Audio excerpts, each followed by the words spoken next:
Good morning students, welcome to Shri Radha Ballabh academy subject Hindi. बच्चों, आज हम आपका गद्य खंड का सेकंड चैप्टर पढ़ेंगे, बाल गोविंद भगत। ठीक है, तो इनके जो लेखक हैं रामवृक्ष बैनीपुरी।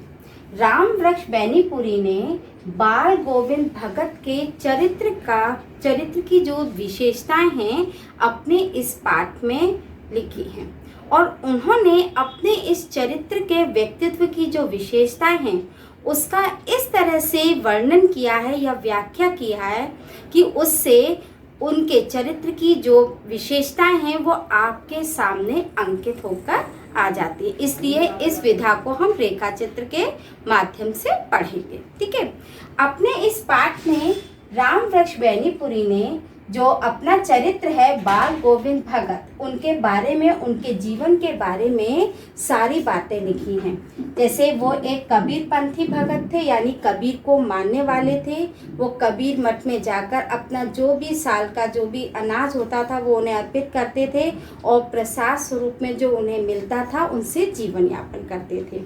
उसके बाद उनके मस्त गायक भगत, यानी कि मस्त होकर गायन करने वाले, यानी कि बारिश हो रही है, मौसम का मतलब मौसम कैसा भी हो, लेकिन वह अपने जो गीत शैली यानी कि गीतों को गाने में सदैव मस्त रहते थे। सेकेंड, फिर भगत जी के गीत, यानी कि उनके गीतों की विशेषता बताई है कि भगत जी के जो गीत हैं उनको सुनकर जो गांववासी हैं वो अपने मतलब कार्य में इतने मस्त हो जाते थे और रुचि लेकर उस कार्य को करते रहते थे। यानी कि उनके गीतों का प्रभाव इतना था ग्रामवासियों पर कि उससे उनके कार्य में और ज़्यादा तीव्रता आ जाती थी। उसके बाद है पुत्र की मृत्यु पर नृत्य गायन। देखो, इस वाले जो पॉइंट में हम जो सामाजिक जो रूढ़ियाँ होती हैं उस पर प्रहार करते हुए जो लेखक हैं उन्होंने अपने इस चरित्र के माध्यम से बताया है कि पुत्र की मृत्यु पर भी उन्होंने मतलब गीत गाया। उनका ये कहना था कि जो आत्मा है वो परमात्मा से उनका मिलन हो गया।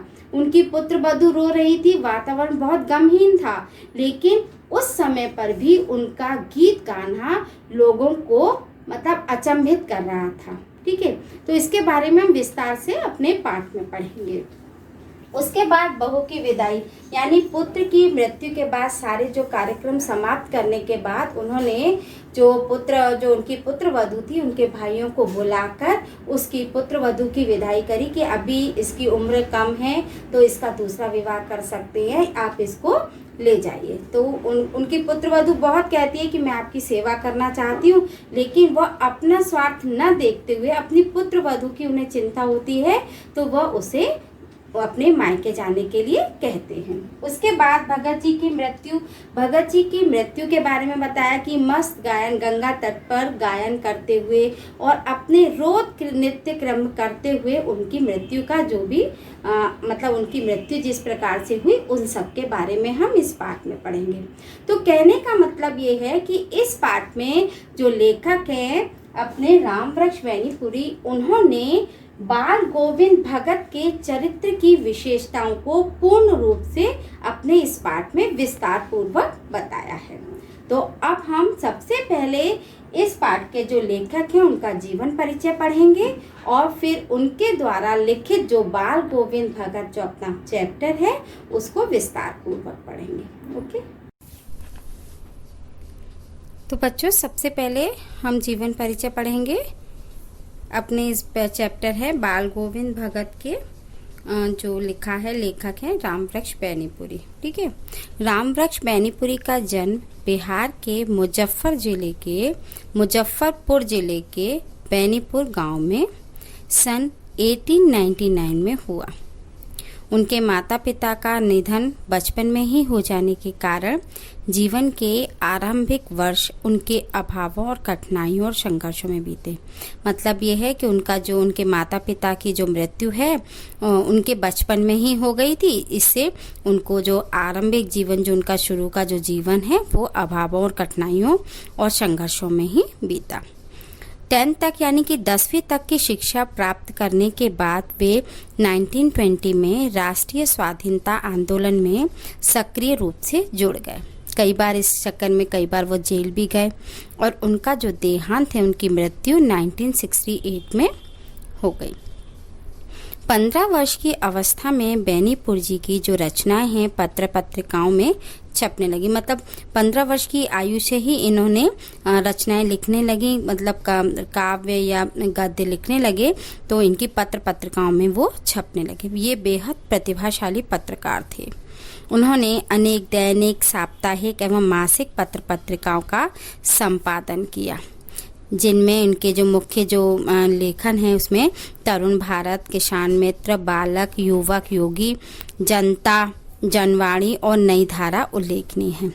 गद्य की विविध विधाओं में इनके लेखकों का व्यापक प्रतिष्ठा मिली। मतलब गद्य की इन्होंने जरूरी नहीं है कि पाठ ही लिखे हों, इसमें उनके यात्रा वृत्तांत भी, उपन्यास भी है, नाटक भी हैं, कहानी भी है, रेखा चित्र भी है और संस्मरण भी। इन्होंने कई एक विधाओं में रचनाएं लिखी, जैसे उनका उपन्यास है पतितों के देश में। एक इन्होंने नाटक लिखा अम्बपाली, कहानी है चिता के फूल, एक रेखा चित्र लिखा। एक तो ये अपनी जो बुक का जो चैप्टर है ये भी रेखा चित्र विधा में है, क्योंकि इन्होंने बाल गोविंद भगत का पूरा मतलब चित्र अपने सामने अंकित किया है। ऐसे ही एक इनका रेखा चित्र है माटी की मूर्तें, पैरों में पंख बांधकर यात्रा वृत्तांत। एक संस्मरण भी लिखा, जंजीरें और दीवारें। तो मतलब इन्होंने अनेक विधाओं में रचनाएं लिखी हैं। उनकी रचनाओं में स्वाधीनता की चेतना, मनुष्यता की चिंता और इतिहास की युगानुरूप व्याख्या है। विशिष्ट शैलीकार होने के कारण उन्हें कलम का जादूगर भी कहा जाता था। तो ये तो हुआ अपने जो लेखक हैं अपने इस पाठ के, बाल गोविंद भगत पाठ के लेखक रामवृक्ष बेनीपुरी का जीवन परिचय। अब मैंने आप लोगों को सबसे पहले कुछ बिंदु आप लोगों को मैंने स्टार्टिंग में बताया कि मैं ये जो पूरा चैप्टर है, चैप्टर की रीडिंग आपको स्वयं करनी है, लेकिन कुछ बिंदुओं के आधार पे मैं इस पूरे चैप्टर का जो सार है वो आपके सामने रखूंगी। जैसे अपने जो इस पाठ के जो नायक हैं या जो चरित्र हैं बाल गोविंद भगत, वो एक कबीरपंथी भगत थे। तो सबसे पहला टॉपिक इसमें आएगा बाल गोविंद भगत जो हैं वो कबीरपंथी भगत। तो बाल गोविंद भगत मझोले कद के गोरे चिट्टे आदमी थे। मतलब उनकी कद काठी बताइए। मझोला का मतलब होता है ना ज़्यादा लंबे और ना ज़्यादा छोटे, बीच का उनका कद था। गोरे चिट्टे आदमी थे, चेहरे पे चमकती सफ़ेद दाढ़ी थी, कपड़े बहुत कम पहनते थे, सिर पर कनफटी टोपी थी, जाड़े में काली कंबली पहने रहते, माथे पे रामानंदी चंदन सुशोभित रहता था। परंतु फिर भी वे गृहस्थ थे। कहने का मतलब ये था, लेखक ने जो उनकी वेशभूषा बताई है उस वेशभूषा से वो सन्यासी लगते हैं, लेकिन फिर भी उन्होंने गृहस्थ जो आश्रम है वो गृहस्थ उन्होंने अपना रखा था। जैसे गृहस्थ में उनका एक पुत्र भी था, पतोह भी थी, वो खेती बाड़ी भी करते थे और उनका मकान भी था। ठीक है, तो बाल गोविंद भगत खेती बाड़ी भी करते थे और स्वभाव से साधु थे। वे साहब को मानते थे। साहब कौन थे? कबीर। ठीक है, तो वो कबीर को मानते थे और वो कभी उन्हीं की शिक्षाओं पर हमेशा रहे। उन्होंने कभी झूठा व्यवहार नहीं किया, कभी किसी से सादा जीवन जीते थे, सदा साफ बोलते थे, कभी किसी से कोई चीज़ लेते नहीं थे और हर चीज़ साहब की थी। उनकी जो हर चीज़ थी वो साहब की थी, यानी कबीर की थी। इसलिए वे खेत की फसल भी, जो सबसे पहले फसल आती थी वो कबीर मठ में ले जाते थे और वहाँ पर से प्रसाद रूप में लाकर घर का गुजारा करते। मतलब पहले वहाँ अर्पित कर देते थे और वहाँ से जो भी उन्हें अनाज मिलता था प्रसाद रूप में, उससे वो जीवन यापन करते थे। तो पहले प्रसंग में उनके कबीरपंथी होने की बात बताई है। फिर इसमें लेखक ने बताया कि मस्त गायक भगत थे। मतलब वो मस्त होकर अपनी गीतों को गाया करते थे। तो लेखक जो कहते हैं कि लेखक बाल गोविंद भगत के मधुर गीतों पे मुग्ध था, यानी कि लेखक जो लिखने वाला है उसने भी उनके गीत सुने थे और वो उनके मधुर गीतों पे मुग्ध था। आषाढ़ की रिमझिम वर्षा में जब सब लोग पानी से भरे खेतों में लथपथ होकर धान रोप रहे होते हैं। धान रोपना होता है बेटा धान को पंक्ति बार लगाना, मतलब खेतों में पानी भरकर फिर उसमें छोटे छोटे धान के पौधे होते हैं, उन पौधों को पंक्ति बार लगाया जाता है, तो उसको कहते हैं धान का रोपना। बाल गोविंद भगत अलमस्त होकर गाया करते थे, मतलब धान की रोपनी भी करते जाते थे और अपना गायन यानी गीत भी गाते जाते थे। अपने भक्ति स्वर को और ऊंचा और उठाते चले जाते थे, मतलब खूब मस्त होकर गाते थे और वो कार्य भी खेत में करते रहते थे। उनका जो गीत संगीत सुनकर बच्चे भी झूमने लगते, महिलाएं भी गुनगुनाने लगती और जो हलवाई हैं उनके पैर भी उन्हीं के गीतों की ताल पर उठने लगते थे। कहने का मतलब है कि उनका जो संगीत का जादू है वो सबकी ग्रामीण वासियों पर छा जाता था। भादों की अंधेरी रात में भी झिल्ली की झंकार और मेंढकों के टर टर के बीच, मतलब यह है कि रात को जब सन्नाटा होता है तो जो जंतु होते हैं, जीव जंतु होते हैं, उनकी आवाज़ साफ सुनाई देती है। तो झिल्ली की झंकार, मेंढकों की टर टर के बीच में भी भगत जी की खंजड़ी होती है, वो मतलब एक तरह का बजाने वाला यंत्र होता है जो गाना गाते समय बजाया जाता है। खंजड़ी ढिमक ढिमक बज उठती थी। वे गाते हैं।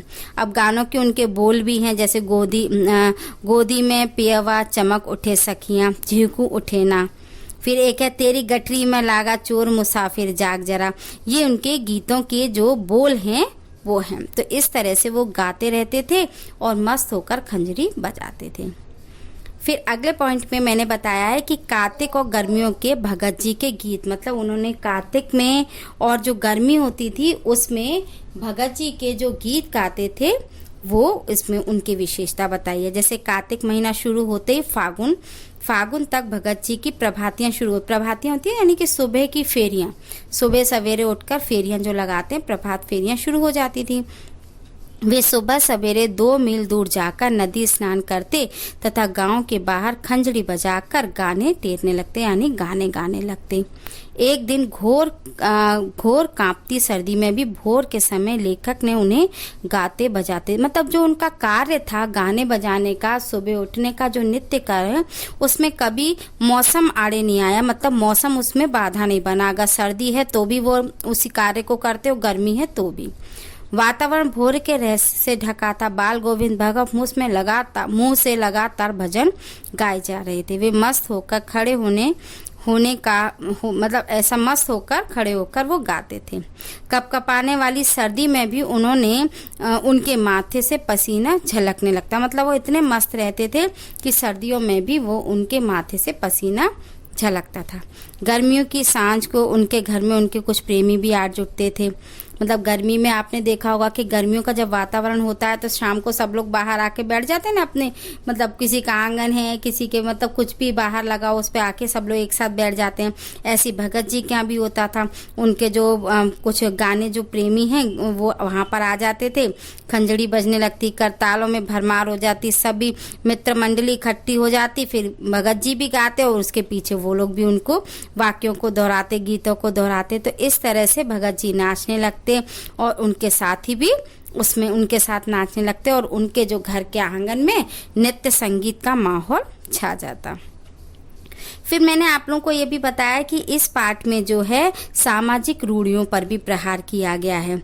तो सामाजिक जो परंपराएं हैं उन पर रूढ़ियों पर भी भगत जी के माध्यम से प्रहार किया। जैसे उनके पुत्र की मृत्यु हुई और पुत्र की मृत्यु के समय भी वो गीत गा रहे थे। तो बाल गोविंद भगत की संगीत साधना का एक उत्कर्ष जब देखा गया जब उनका बेटा मारा गया। उनका बेटा सुस्त और सीधा सा था, इसलिए भगत जी उसका विशेष ध्यान रखते थे। एक दिन उसकी मृत्यु हो गई। लोग उसके घर पहुंचे, लेखक ने देखा, लेखक भी पहुंचा उसके घर, तो उन्होंने देखा भगत जी का बेटा सफ़ेद कपड़ों में ढका हुआ था। कुछ फूल और तुलसी दल उसके सिरहारे रखे हुए थे। सामने जमीन पर आसन लगाए हुए भगत जी तल्लीन होकर गाए जा रहे थे और जो उनकी पतोह है वो रो रो कर उसका बुरा हाल था। पतोहू यानी कि बेटे की बहू। गांव की स्त्रियां उसे संभाल रही थी, परंतु भगत जी बार बार उससे कह रहे थे ये तो आनंद की बात है, आत्मा परमात्मा में लीन हो गई। और उनका ये रूप देखकर लोग दंग रह गए। ठीक है, क्योंकि भगत जी जो थे वो ईश्वर को मानते थे और उनका ये मानना था कि ये जो आत्मा है वो मृत्यु के बाद परमात्मा से उसका मिलन हो जाता है। तो वो इस बात पर गा रहे थे। अब उसके बाद उन्होंने इसमें जो बाल गोविंद भगत के एक चरित्र की एक विशेषता और उजागर करी है लेखक ने, कि उन्होंने अपना ध्यान न रख के अपनी बहू की चिंता करी। तो जब उनके पुत्र की मृत्यु के बाद जो सारे नित्य क्रम जो होते हैं, क्रियाकर्म की जो रस्में होती हैं, वो सारी निभा कर बेटे को आग भी वो पतोह से अपनी बहू से ही लगवाते हैं। फिर श्राद्ध होने के बाद वो अपनी पतोह यानी बहू के भाइयों को बुलाकर और कहते हैं कि इसको आप ले जाओ और इसकी शादी कर देना। उसकी बहू बहुत कहती है कि नहीं, मैं तो यहीं रहूंगी और आपकी सेवा करूंगी, लेकिन वो वह मना करते हैं कि नहीं, तुम क्या कहते हैं, जाओ यहाँ से और अपना मतलब आगे का जीवन देखो। तो यहाँ पर ये बताया गया है कि जो बाल गोविंद भगत हैं उन्हें अपने से ज़्यादा दूसरों की चिंता रहती थी। उन्होंने अपना स्वार्थ नहीं देखा कि बुढ़ापे में जब समय बीतेगा तो उनके शरीर कमज़ोर होगा तो उन्हें देखभाल की ज़रूरत होगी तो उनकी बहू करेगी, लेकिन उस समय उन्हें अपनी बहू की उम्र देखकर उन्हें ऐसा लगा कि इसका बहुत लंबा जीवन है, तो उन्होंने उसकी चिंता करके उसके भाइयों को सौंप कर कहा कि इसका विवाह कर दो। इसके बाद अब लास्ट में जो आपका पार्ट है, पार्ट में फिर उनकी मृत्यु के बारे में बताया गया है कि जो बाल गोविंद की जो मृत्यु है वो भी संगीत साधना करते करते हुई थी। वे हर वर्ष की तरह गंगा स्नान करने जाते थे और गंगा उनके घर से 30 कोस पर थी। वे पैदल ही खंजड़ी पर गाते जाते और वहाँ पर गंगा स्नान करने जाते थे। वे घर से खाकर चलते थे और वापस घर पर ही कुछ खाते थे। 4-5 दिन की यात्रा थी। इस बार वे वापस लौटे तो तबीयत कुछ सुस्त थी, मतलब अब की बार वो जब गंगा स्नान करके लौटे तो उनकी तबीयत कुछ खराब थी। उन्होंने अपनी नित्य की आदत न छोड़ी। नित्य का जो उनका काम है, रोज का जो कार्य करते थे ऊपर, लेकिन उसमें उन्होंने कोई भी बदलाव नहीं किया, क्योंकि आजकल क्या होता है, तबीयत खराब हुई तो लोग बिस्तर पकड़ लेते हैं, लेकिन जो बाल गोविंद भगत हैं उन्होंने अपनी तबीयत खराब होने के बावजूद भी उन्होंने अपने नित्य की आदत नहीं छोड़ी। सुबह जल्दी उठकर स्नान ध्यान किया और खेती बाड़ी करने लगे। लोगों ने उन्हें आराम करने के लिए कहा, किंतु उन्होंने हंसकर टाल दिया। उस संध्या भी उन्होंने खूब गाया। उस समय, उस दिन जिस दिन उनकी मृत्यु हुई, उस दिन संध्या के समय भी उन्होंने खूब गीत गाया, परंतु अब लगता था जैसे धागा टूट गया हो। भोर हुई यानी सवेरा हुआ तो बाल गोविंद भगत नहीं थे, यानी कि उनकी मृत्यु हो गई। तो इस पाठ में जो लेखक हैं रामवृक्ष बैनीपुरी, उन्होंने बाल गोविंद भगत का एक सजीव रेखा चित्र आपके सामने प्रस्तुत किया है। इसमें उन्होंने गांव के एक सच्चे भक्त के सरल हृदय का मार्मिक चित्रण किया है, जो इस रेखा चित्र में आपको स्पष्ट नजर आएगा। तो ये आपको, मैं आशा करती हूँ कि आपको ये चैप्टर समझ में आ गया होगा, और अगर इसके बाद भी अगर आपको इसमें कोई दिक्कत होती है तो आप मुझसे सैटरडे की डाउट क्लास में पूछ सकते हैं। Thank you.